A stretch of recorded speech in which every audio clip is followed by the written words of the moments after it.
Hello, this is the trade site Forex market preview and international economic data roadmap for the week beginning Sunday, the 20th of September 2015, ending Friday, the 25th of September. Hope you had a good trading week. Here's the dollar index daily chart on at least these are the futures for tracking the Forex dollar in general. And you can see last, let's call it 9 months, we're pretty flat again. We had a nice run back last year at the back end for about 6 months from October till March.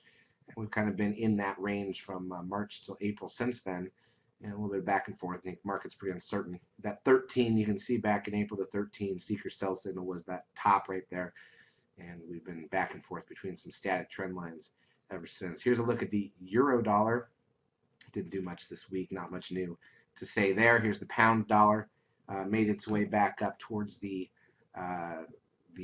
green static trend line. Hasn't quite gotten there yet. Let's look at the Aussie. A little bouncy. You can see the 13 buy signal down there. Curled the market back up on the Aussie. The pound yen, pretty neutral. Nothing there. Right in the middle of the range for the year. Same thing with the euro yen.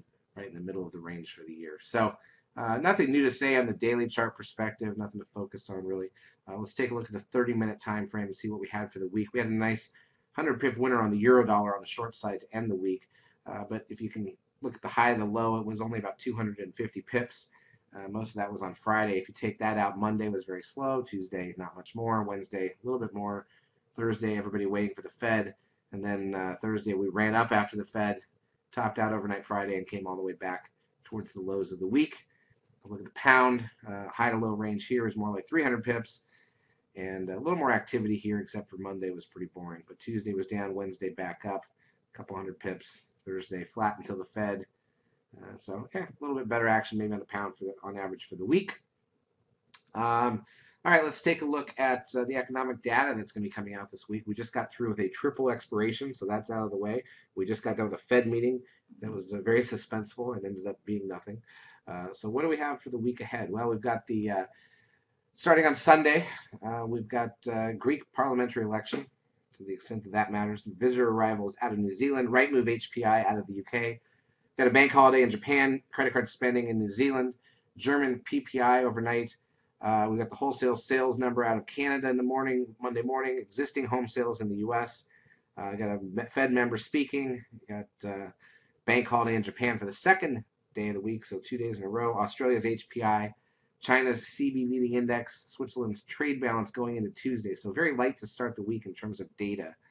And then Tuesday, we've got trade balance in Switzerland. We've got public sector net borrowing in the UK, HPI in the US, that's the housing price index, consumer confidence in Europe at 10 a.m. Eastern time. Never understand why that number comes out so late in European time. Richmond manufacturing index, another Fed member speech, same one, different place. CB leading index out of Australia that night. Oh, Japan stays on a bank holiday for 3 days. We've got the Kaixin flash manufacturing PMI number out of China.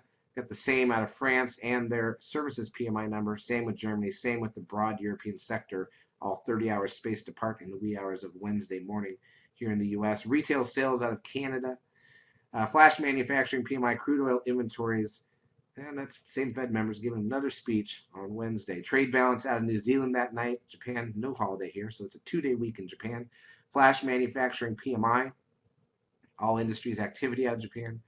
Europe's got German consumer climate, business climate, UK mortgage approvals, Italian retail sales. We've got the targeted LTRO in Europe, core durable goods in the US, along with the weekly unemployment claims data, and new home sales and natty gas here in the US. Then Fed Chairwoman Yellen speaking, chairperson. Tokyo core CPI and national CPI out of Japan. Then their SPPI. German Bubba President Weidmann speaking. We got the M3 money supply out of Europe and private loans out of Europe. Final look at second quarter GDP here in the U.S. on Friday. That's the third look at that number. It's not a big deal. Flash services PMI revised Michigan sentiment. And by the way, next weekend we're starting the time zone daylight savings time shifts already next week in New Zealand, jumping clocks between Saturday and Sunday. Here in the U.S., it doesn't occur to around Halloween. Europe will be between here and there.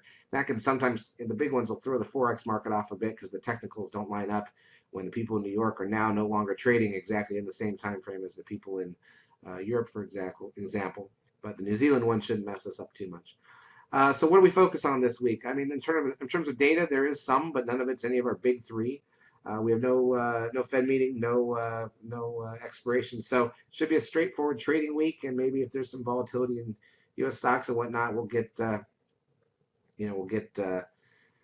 some volatility here in Forex as well as a reaction. And by volatility in stocks, I mean if the market tanks. It did not look good on Friday. We will be in the lab helping you make money as usual. Charts brought to you by eSignal. This is eSignal 12.1 now.